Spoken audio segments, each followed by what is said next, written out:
Reuters. Since the publication of the Satanic Verses in 1988, Salman Rushdie has spent 9 years in hiding. His book is widely seen as offensive to Muslims and is banned in almost every country in the Muslim world.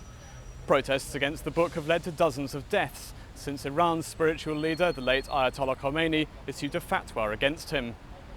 The knighthood of Salman Rushdie comes at a sensitive time, as the West tries to balance reconciliation with the Muslim world against protecting freedom of speech. For one MP, it's sending the wrong message to Muslims. Well, I preface my comments by saying that it is up to Her Majesty and our government, our elected government, to decide who receives honours and who doesn't. And that no country, wherever they are, should have a veto, and I accept that. And I don't think we can rescind the decision now, because it would look like weakness and it would undermine our position in the world.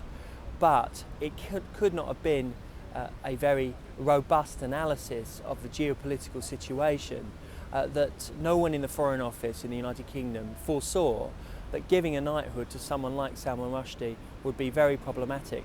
And I think it does cause gratuitous offence to our allies who are fighting Al-Qaeda.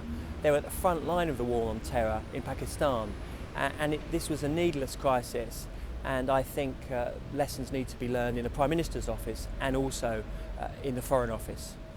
اعتقادات مردم مسلمان به هر حال یک کار بسیار ناشایست و نابخردانه‌ای بوده که باید خودش جواب بده و به سزاش هم باید برسه و فتوایی رو که در با سلمان رشدی داده شده فقط فتوای جمهوری اسلامی و ایران نبوده. دنیای اسلام نسبت به ایشان تنفر دارن و باید جبران بکنه این اشتباهش رو و قطعاً به سزای اعمالش خواهد رسید.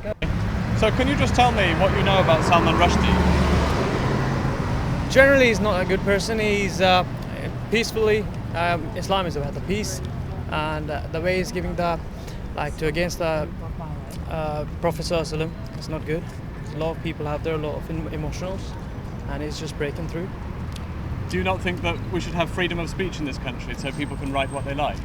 The freedom of speech is not like the thing like disrespecting other people. Freedom of speech is something respect, but giving opinion in the boundaries.